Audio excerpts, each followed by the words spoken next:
Alhamdulillah wa syukurillah. Orang mukmin selalu optimis. Tidak pernah orang mukmin merasa panik, takut, atau dia merasa bosan karena keadaan tertentu. Orang mukmin selalu mengambil hikmah, walaupun kita belum tahu apa hikmah di balik ujian ini. Tapi kita sebagai orang mukmin pasti meyakini tidak ada yang buruk datang dari Allah. Pasti ada baiknya. Di antara kebaikan yang kita dapat adalah kenaikan darajat kita di sisi Allah kalau kita sabar, dan terhapus dosa-dosa kita semuanya.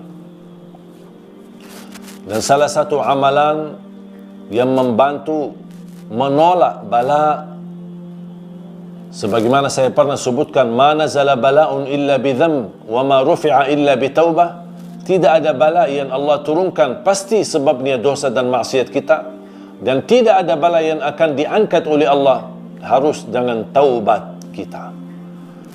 Selain taubat, salah satu yang menolak bala dan mengangkat bala adalah sedekah. Sedekah termasuk amalan sederhana tapi dahsyat manfaatnya. Sedekah memadamkan kemurkaan Allah sebagaimana air mampu memadamkan api. Sedekah menjaminkan ampunan dosa. Sedekah menjaminkan meraih darjat tertinggi di dalam surga Allah. Sedekah menjaminkan kita selamat dari sakit bahaya. Sedekah menjaminkan sembuh dari penyakit. Sedekah menjaminkan husnul khatimah.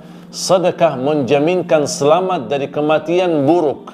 Sedekah menjaminkan keselamatan dari kematian mendadak.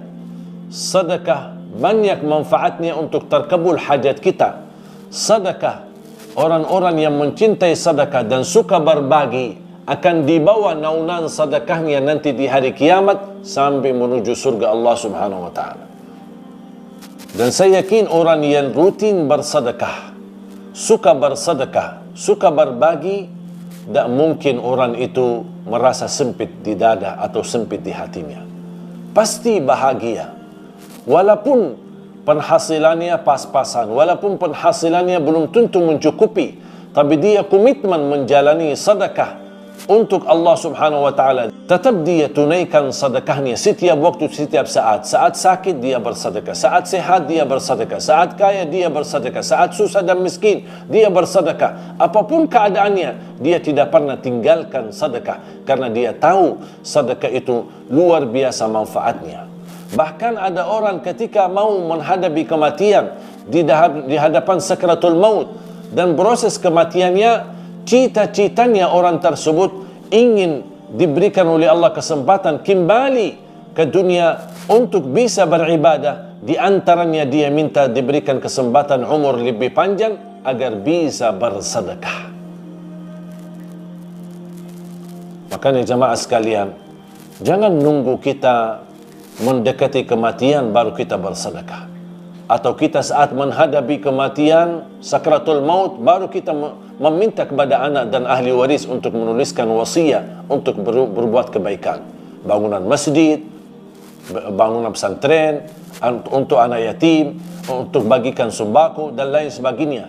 Kenapa kita tidak bekerja dan melakukan dan menunaikan amalan salih di masa hidup kita, di masa kesehatan kita, di masa kita masih sadar dan kita masih mampu?